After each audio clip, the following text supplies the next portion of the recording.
But my God shall supply all your need according to his riches in glory by Christ Jesus. Philippians 4, verse 19. God can never be short of supplies. The entire earth and all that is in it belongs to him. Psalms 24, verse 1. The earth is the Lord's, and all its fullness, the world and those who dwell therein. The fact that we are in need does not imply that God has run out of supplies. Sometimes, God creates needs in our lives so that we come to him. There would never be any time that God would go bankrupt. Heaven's economy can never experience a meltdown. Be as it may, God's supply can never cease.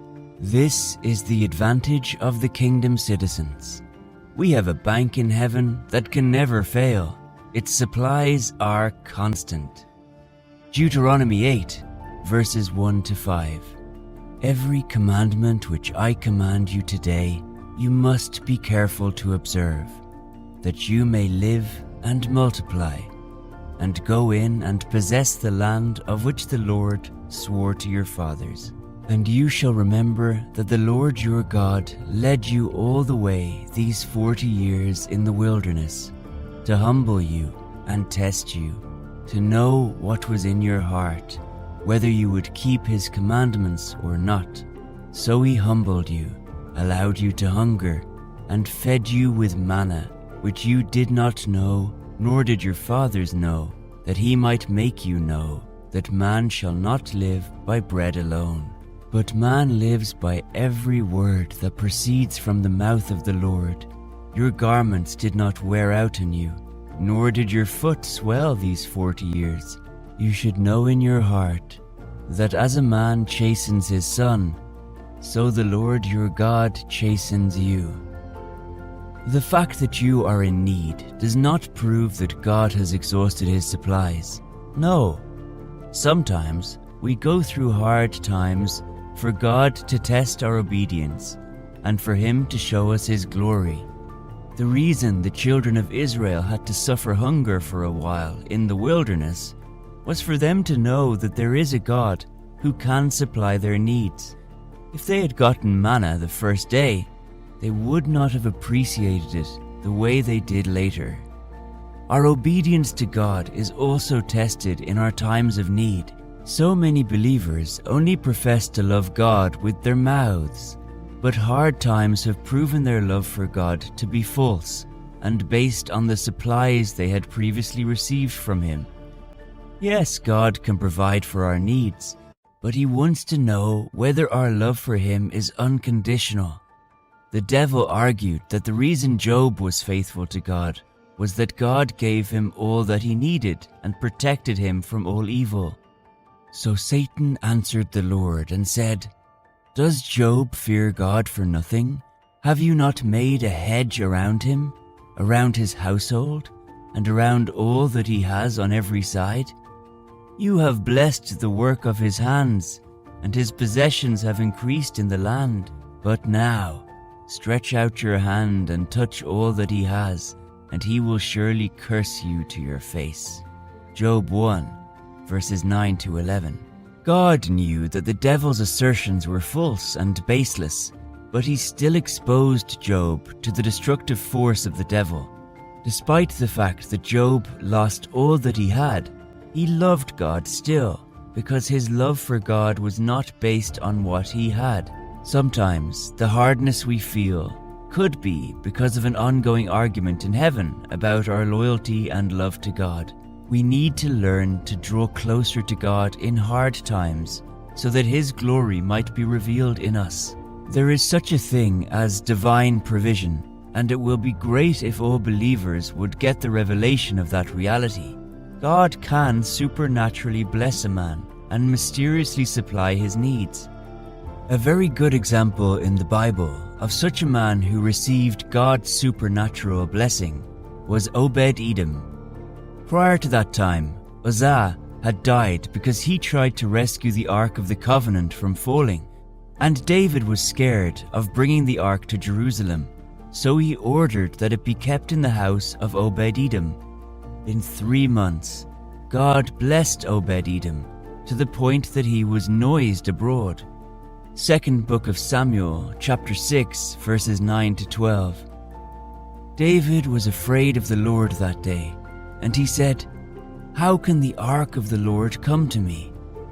So David would not move the ark of the Lord with him into the city of David.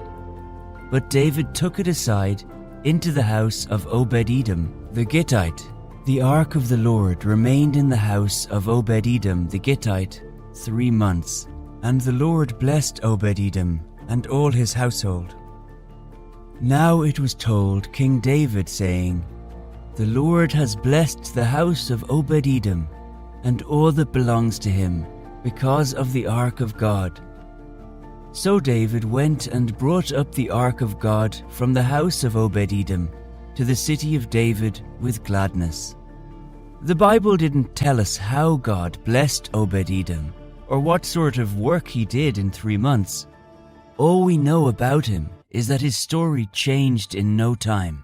The revelation of God's ability to meet a man's need was shown to Abraham in Genesis 22, verse 13, when God provided a sacrificial lamb in place of Isaac.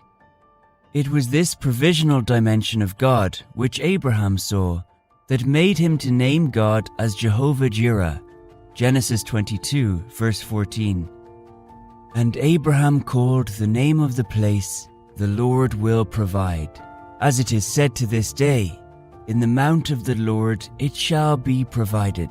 The word Jehovah-Jireh in Hebrew means Jehovah will see to it. The Lord will see to your needs if you trust him and call to him for help. He is the ever-present help in times of need. Psalms 46, verse 1.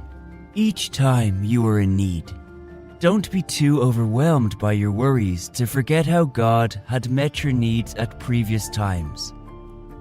The problem with many of us is that we often allow the memories of God's faithfulness over our past needs to fade away just because we have a new demand. If God has ever met your needs, then he can do that again. Always learn to appreciate God for what he has done in times past. When you appreciate God for past provisions, you are simply invoking his provisional power for the present need. Manna has and will never finish from heaven. God can rain manna again for your sake through other methods. God does not want us to murmur against him when we are in need, as is the custom of many.